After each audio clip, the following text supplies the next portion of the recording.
Cuando Jesús terminó de dar instrucciones a sus 12 discípulos, se fue de allí a enseñar y a predicar en las ciudades de la región. Juan, que estaba en la cárcel, había oído los hechos de Cristo y envió a 2 de sus discípulos para preguntarle: ¿eres tú el que había de venir o esperamos a otro? Jesús le respondió: id y hacer saber a Juan las cosas que oís y veis.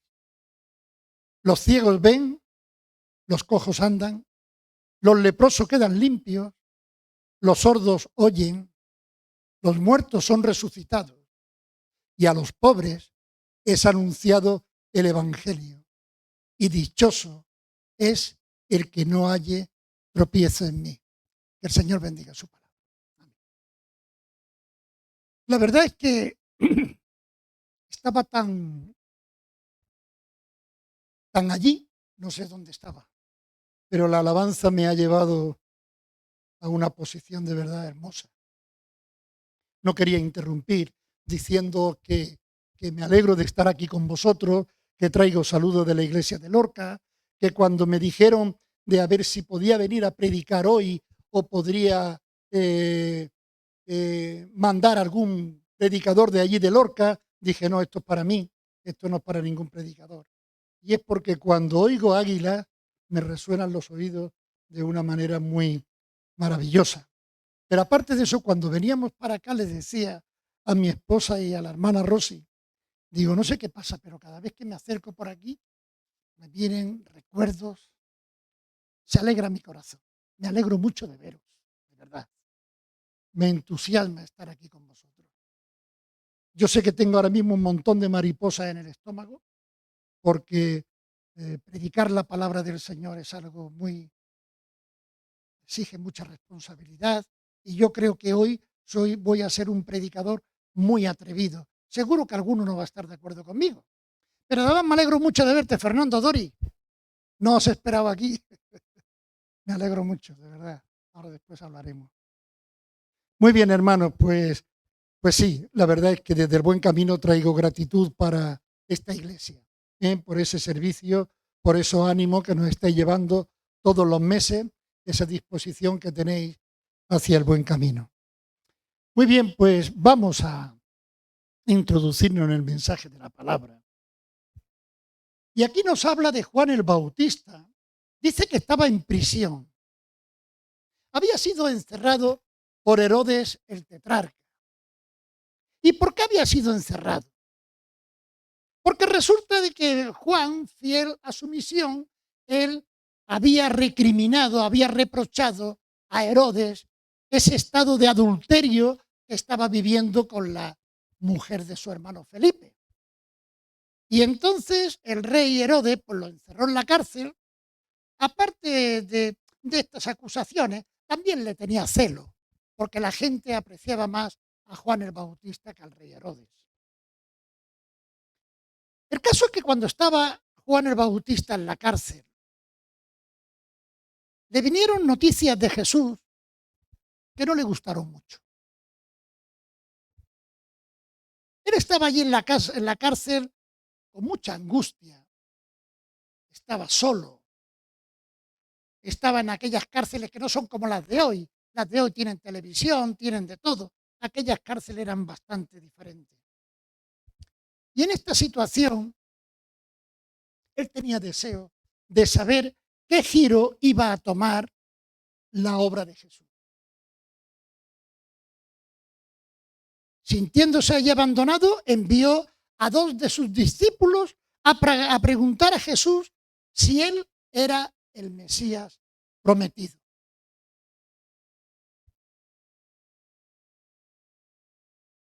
Porque lo que escuchaba de Jesús, como os he dicho, lo tenía un poco confundido.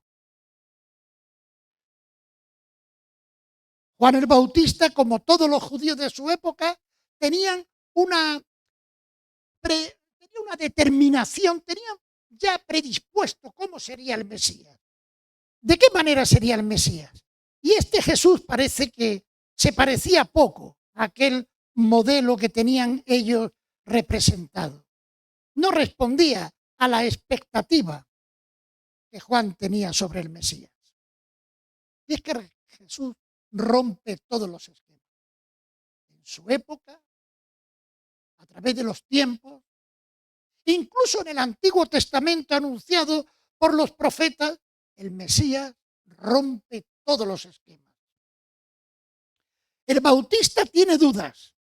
El que había dicho de Jesús, este es el Cordero de Dios que quita el pecado del mundo, ahora está dudando. Este que había dicho, es necesario que Él crezca para que yo mengüe, ahora le manda a preguntar si era el que había de venir o había que esperar a otro. Esto es algo, no sé, quizás un poco contradictorio, ¿verdad? Las noticias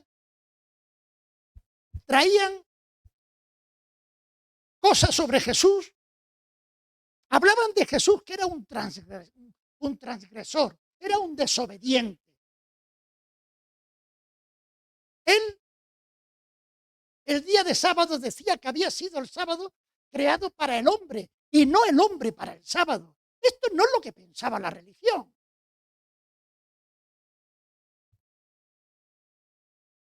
Jesús era poco religioso o nada. Era irreligioso total, podríamos decir. Además, sanaba a los enfermos, practicaba la misericordia, no el juicio. Era amigo de pecadores. Lo llamaban comilón y bebedor. El ayuno, como que decía que había que hacerlo en secreto. Eso de ponerse en la esquina para que te vean que tú ayunas y te despeinas y mal vestido, eso era una hipocresía. Era lo que se solía hacer cuando alguien ayunaba, ¿verdad? Quería demostrar a todo el mundo que estaba ayunando para buscar a Dios. Jesús decía que eso era una hipocresía. El que quiera ayunar, que se meta en su secreto y nuestro Padre Celestial, que ve en lo secreto, Él te recompensará en público. Jesús era el azote de los ricos, criticaba todo el sistema administrativo, económico, el funcionamiento del templo, lo criticaba. La verdad que estas noticias no eran muy agradables. Para un currículum no era muy positivo. Sin embargo, Juan esperaba un Mesías que se imponga con la fuerza y con el poder del juicio de Dios, salvando a los que crean en Él y condenando a los que no crean.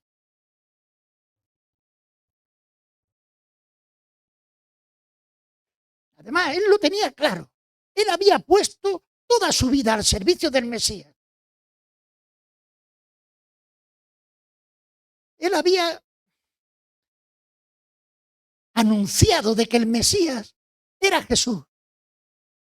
Él que había proclamado a las multitudes que se arrepintieran de manera inmediata, porque el reino de los cielos se había acercado.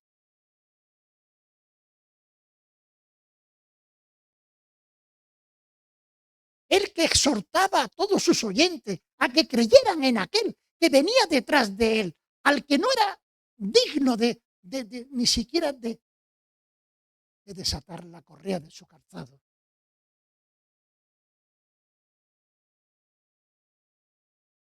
Él hablaba de aquel que venía atrás de él, que bautizaría a sus discípulos con Espíritu Santo y fuego.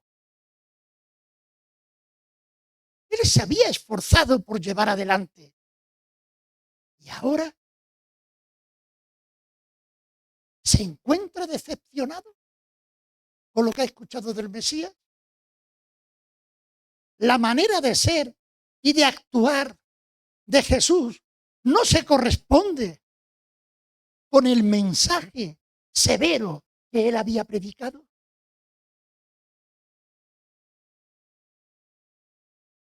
A los que acudían a él, aparte de hacerle confesar sus pecados, después lo bautizaba. Y cuando veía venir a los religiosos, a los líderes, a los fariseos, a los escribas, venir a su bautismo, le llamaba generación de víboras. Había sido duro. Había sido una persona fiel a su misión. Él tenía clara cuáles eran sus expectativas sobre el Mesías. ¿Qué pretendía ver en la figura del Mesías? Pero ahora está en la cárcel. Ahora se encuentra soportando aquella soledad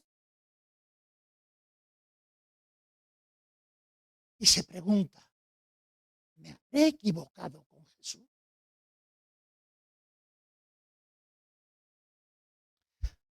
Posiblemente este no es el Jesús que yo me imagino. Este Jesús no se ajusta a lo que yo tengo concebido, a mis ideas. Me gusta el tema que anunciaban en el retiro, en la convocatoria esta que vamos a tener el día 30, en el encuentro de iglesias de la Hueve del Sureste, porque van a hablar de Jesús. ¿Pero de qué Jesús? ¿Qué idea tenemos nosotros sobre Jesús?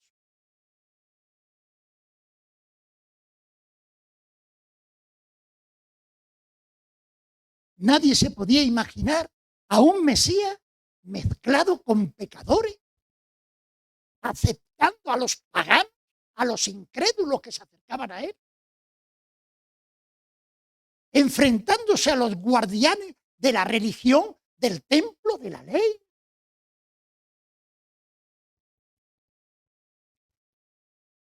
A la pregunta que le hicieron estos dos discípulos de Juan, ¿eres tú aquel que había de venir o esperamos a otro? Jesús le respondió, no de palabra. La respuesta de Jesús dijo, analizadlo vosotros y llevadle este mensaje a Juan. Los ciegos ven, los cojos andan, los leprosos quedan limpios, los sordos oyen, los muertos son resucitados y a los pobres es anunciado el Evangelio. Decidle esto a Juan. Le respondió con una relación de todo lo que él estaba haciendo. Esto me recuerda el texto este que encontramos en Lucas capítulo 6, ¿verdad? Cuando habla de que Jesús está en Nazaret. Y allí en la sinagoga empezó a predicar, el Espíritu del Señor está sobre mí, porque me ha ungido. Llevar buenas nuevas a los pobres, liberar a los cautivos, vista a los ciegos. Y hace saber a Juan todas estas cosas que veis y oís. Y es que, de verdad, hermanos, amigos, escuchar el mensaje de Jesús, ver con qué personas se relacionaba Jesús, a qué dedicaba su ministerio, la verdad es que no se ajusta mucho a los criterios que nosotros podemos tener de Jesús. Y esto nos puede decepcionar a nosotros y a mucha gente que sueñan con un Jesús totalmente diferente. Un Mesías, algunos pensarán que tiene que ser poderoso, justiciero, castigador. ¿Cuántas veces he oído yo? Dios te va a castigar, Dios te ha castigado, Dios te está castigando. ¿Cuántas veces he oído? ¿O cuántas veces lo has oído tú? Hacemos unas expectativas con respecto a Jesús que nada tienen que ver. Y es porque nosotros lo enfocamos desde un perfil, desde un prisma religioso. Lo miramos desde el punto de vista religioso que nos han enseñado o nos han puesto, o nos han impuesto de una forma o de otra. Sin embargo, las credenciales del Mesías ya estaban anunciadas hacía mucho tiempo por los profetas. Isaías capítulo 35, versículo 4 al 6, dice, decid a los de corazón apocado, Esforzaos, no temáis. Vuestro Dios viene con retribución y con pago. Dios mismo vendrá y os salvará. Entonces los ojos de los ciegos serán abiertos y destapados los oídos de los sordos. Entonces el cojo saltará como un ciervo y cantará la lengua del mudo, porque aguas brotarán en el desierto y torrentes en las estepas. Ya habían anunciado hacía mucho tiempo quién sería el Mesías. Pero la religión no lo entiende así. La religión nos habla de una forma totalmente diferente de quién es Jesús. Jesús estaba cumpliendo con su ministerio. Por eso él dice con toda autoridad, id y hacer saber a Juan lo que veis y lo que oís. Porque el Cristo ha venido a desatar ligaduras de impiedad. Él ha venido a romper cadenas de esclavitud. Él ha venido a perdonar pecados, a buscar al que estaba perdido, a liberar del pecado y de la muerte. En Jesús podemos encontrar algo que la religión no nos presenta. En Jesús podemos encontrar una relación donde podemos abrir nuestro corazón, nuestra vida, descargar en él nuestros temores, nuestras enfermedades, tanto físicas como espirituales.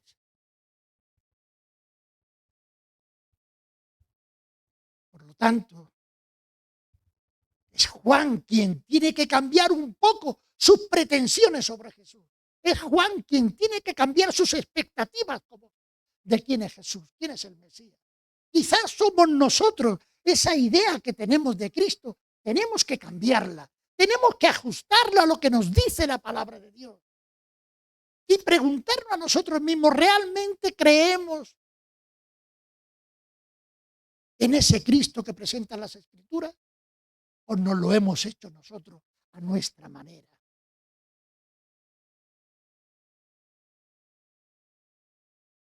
Jesús dijo, no he venido a abolir la ley, he venido a cumplirla. Pero ojo, aplicándolo a nuestra vida. No tengamos la ley de aquellos que en el Antiguo Testamento leían los 10 mandamientos y todas las leyes que recibió Moisés. No, Jesús lo hablaba de una forma diferente. Jesús hablaba de, no sé, del ayuno,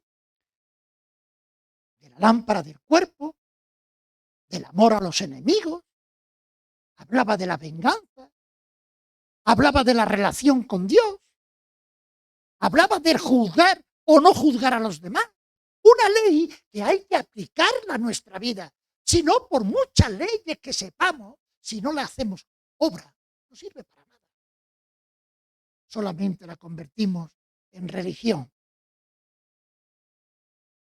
Por eso muchas veces somos nosotros, influenciados por la religión, que nos hacemos o pretendemos hacer un Jesús a nuestra idea. Un Jesús totalmente distorsionado. Juan el Bautista posiblemente por su contexto judío. Y nosotros por la influencia de ese nacional catolicismo que de una manera o de otra hemos recibido y nos ha influido con sus formas y su manera de ver. Pero hermanos, no me voy a alargar mucho más. Solamente quiero decir que la religión distorsiona a Jesús. El concepto religioso distorsiona a Jesús. Y podemos decir con toda autoridad que la religión no existe. Que el cristianismo no es una religión. Podemos decirlo con toda autoridad. No podemos mirar a Jesús desde el punto de vista religioso porque no se corresponde con el mensaje del Evangelio.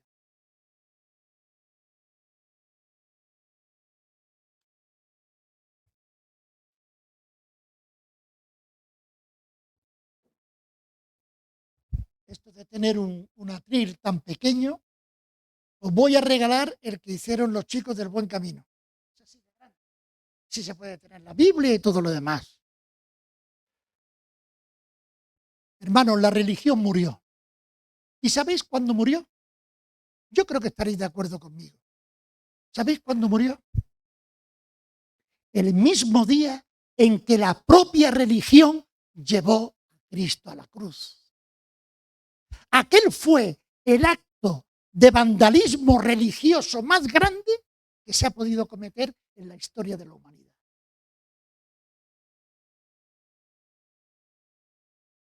Porque allí, con su entrega, con su muerte en el Calvario, no hubo escrúpulo, no hubo amor, solamente hubo falsedad, hipocresía, intereses, economía. Es mejor que muera uno, no que muramos todos, decía el sumo sacerdote. Dice la palabra del Señor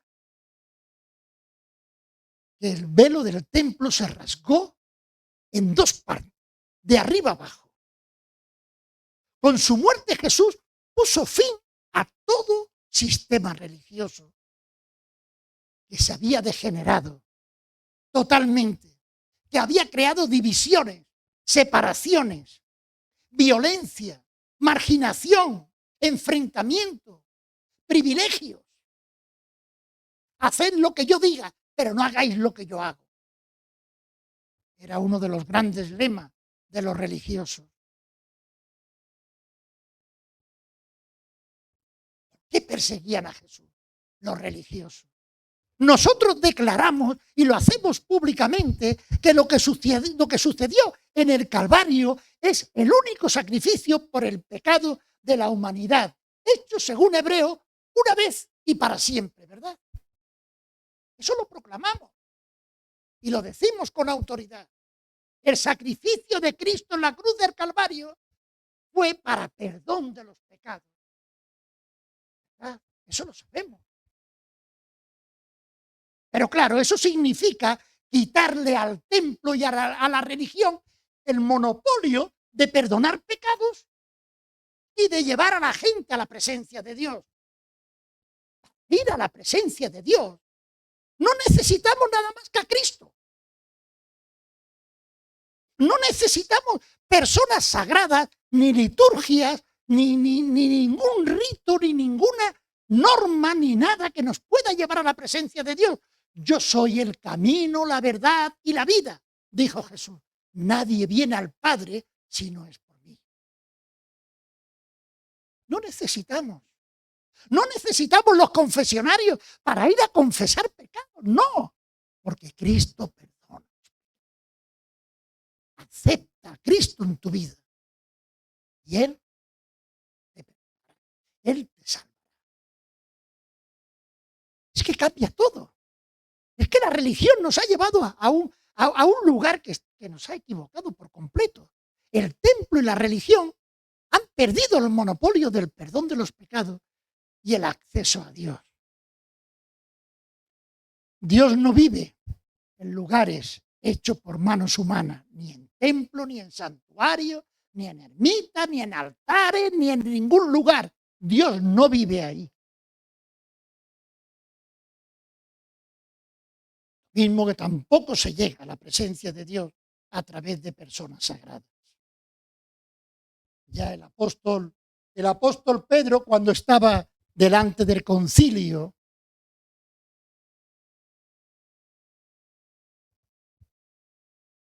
hablaba diciendo que en ningún otro hay salvación.